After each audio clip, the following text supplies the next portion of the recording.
When do we use it? When it's foggy.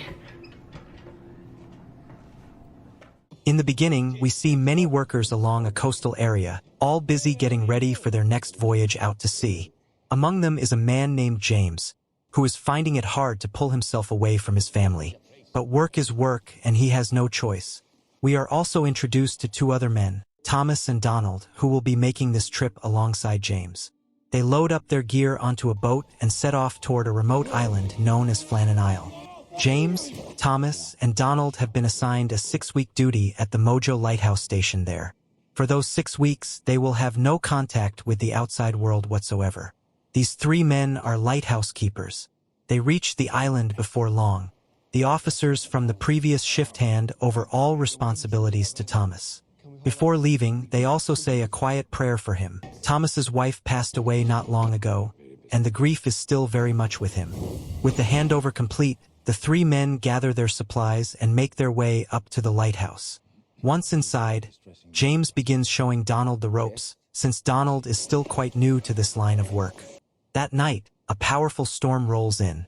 The fierce winds cause a problem with the lighthouse's internal system, so the 3 of them rush out to investigate. They discover that mercury has leaked from the machinery. Pulling on their protective gear, they carefully collect every drop and work to return it to the machine. Once that is sorted, the mechanism kicks back into life and the lighthouse beam begins its slow, steady rotation once more. The next morning, Thomas sends the other 2 outside with shovels. Donald steps out and immediately sees the aftermath of the storm. Dozens of birds lie dead across the grounds, killed by the violent winds overnight. They have to clear the area, and so they begin filling sacks with the birds. Strangely enough, there is supposed to be a small celebration that evening. But then the lighthouse dog starts barking frantically. They go to check, and find that a man had washed up to the island during the storm in a small boat. They lower Donald down on a rope to get a closer look. Donald checks the man and finds no signs of breathing. He begins tying the man's chest to the rope to send it up. Then the man suddenly lurches upright and attacks Donald. Donald, fighting for his life, grabs a rock and strikes the man in the head. The man goes still. Donald is shaken to his core. Thomas puts a hand on his shoulder and tries to calm him down. Meanwhile, James cannot stop thinking about what might be inside that chest. But Thomas firmly refuses to let anyone open it. He has a gut feeling it will only bring trouble. That night, Donald cannot sleep. Every time he closes his eyes, he sees the moment that man went down. Thomas sits with him and tells him gently what happened was self-defense. Donald has nothing to feel guilty about. Then Thomas begins to open up about his own life. He tells Donald about his wife, Kathy, beautiful, kind, the love of his life. They had twins together, but the children died first, both of them. And then, years later, Kathy was taken too. Thomas says quietly that he has learned to carry that pain. He has no other choice.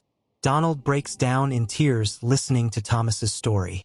Later that night, something stirs in Thomas. He gets up quietly, walks over to the chest, and opens it. Inside, gold bars. Rows of them. Thomas stares at them for a long moment. People always say James Bond. Walks away. He is now almost certain the man Donald killed was either a thief or, worse, a pirate. The next morning, James, who fancies himself quite the cook, makes breakfast for everyone. Over the meal, Donald says he wants to know who that man really was. Why would someone fight to the death over a chest? Thomas still does not want the chest opened, but Donald pushes back. He says there is clearly something very valuable in there. And if there is, they have a serious problem because whoever that man was, his companions will come looking for him. And when they do, they will be looking for the chest too. Thomas tells them firmly, the chest stays closed. End of discussion. But then something catches his eye. He picks up the binoculars and looks out toward the water. 2 unfamiliar figures are approaching the island, scanning the area as they move. Thomas knows immediately, these are the dead man's crewmates, and they have come for the chest. His stomach drops. He turns around, and his heart sinks even further. Behind him, James and Donald have already opened the chest without his permission. They are staring at the gold bars with wide eyes, practically giddy. In their minds, they are already rich. Thomas tells them urgently, Two men are on their way to the island right now, looking for exactly what is sitting in front of them. They need to return the chest. Donald fires back, anger rising in his voice. That man nearly killed him last night. As far as he is concerned, the gold is theirs, payment for what they went through. Thomas tries to reason with them. He explains that they cannot hide this kind of... You stay there and you don't move until... The moment they try to sell even one gold bar, someone will notice. And if they are lucky, people will only be suspicious. New clothes, a new house, money where there was none before, people talk. It does not take long for questions to start. Donald does not want to hear it. He has made up his mind. Thomas says he refuses to throw his life away for someone else's greed. A heated argument breaks out between him and Donald, with James stuck in the middle trying to keep the peace. Thomas says he does not need the gold. He will not let a moment of temptation destroy everything he has left. If they want to get themselves killed, that is their choice, but he wants no part of it. He walks out and stands at the edge of the cliff, looking out at the sea for a long time. Then he comes back. He tells them if they do exactly what he says, they can make this work. They will dispose of the man's body and keep the gold hidden. When the next shift arrives in a few weeks, each of them will quietly pack their share of the gold in their backpacks and return to the mainland. Once there, they will sit on it for at least a year, no spending, no talking, no slip-ups. After that, they can sell the gold in Edinburgh and walk away wealthy. But not a single word to anyone. Not friends, not family. Act as though the gold never existed. Behave completely normally, the same as always. They agree. And the three of them begin moving the body toward the sea. But then Thomas spots a boat heading straight for the island. He tells James to hide the body immediately, and the chest along with it. They scramble, stashing everything out of sight just in time. Two men step off the boat and walk up to Thomas. They ask him calmly whether he has seen their crewmate, a man who may have come ashore during last night's storm. Thomas keeps his face completely still and tells them he has no idea what they are talking about. He has not seen anyone. Their names, it turns out, are Locke and Boar. Boar is exactly what his name suggests. Rough and intimidating. Locke is quieter but more persistent. He keeps pressing, and eventually Thomas gives a little ground. He tells them that they did come across a lifeboat that appeared to belong to someone, and a chest along with it. Thomas tells them that along with their crewmate's body, everything, the body and the cargo, has already been sent to the mainland following standard protocol. But Boar does not buy a single word of it. Despite his suspicion, both Boar and Locke climb back into their boat and leave. Donald watches them closely from the island until they are out of sight. Meanwhile, Thomas and James head back inside the lighthouse and manage to repair the radio, which had been knocked out during the storm. But almost immediately, they begin picking up voices on the radio. It is Locke and Boar. The moment Locke left the island, he had tried to reach the lighthouse by radio, testing whether Thomas had truly contacted the mainland or not. When no one answered for a long stretch of time, Locke put it together. If the radio was broken during the storm, how could Thomas have possibly reported anything to the mainland? Thomas had lied to his face. Locke turns the boat around and heads straight back to the island. Donald's face goes pale. The three of them brace themselves for what is coming. From the water, Boar opens fire with unusual ammunition, but whatever he is shooting, it has no real effect on Thomas and the others. When night falls, Locke begins circling the island slowly with the boat, looking for the right moment to come ashore. Thomas watches the pattern and realizes quickly, the boat is just a decoy. The real threat has already landed. He is right. When Thomas and Donald make their way back to the lighthouse, Locke is already inside waiting for them. He grabs Thomas and beats him without mercy. Then he leans in close and tells him, hand over the chest, and they walk away alive. Thomas says nothing, so Locke keeps going. At the same time, Boar gets to Donald and knocks him unconscious. But then James arrives. He throws himself at Boar with everything he has, and after a brutal, exhausting struggle, he manages to overpower the massive man and choke the life out of him. Across the room, Donald seizes his moment. He loops a rope around Locke's leg and pulls. The wind's just playing up, so... Both men are dead. The three of them sit down, bruised and breathless, and try to think clearly. There are now 3 dead bodies on the island. They themselves are badly hurt. And when the next shift of lighthouse keepers arrives, hiding any of this will be next to impossible.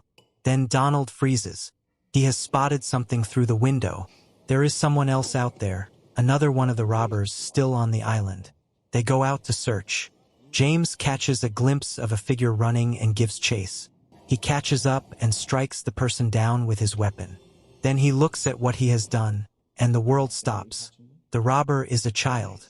James drops to his knees. A small child, barely older than his own son. He killed a child.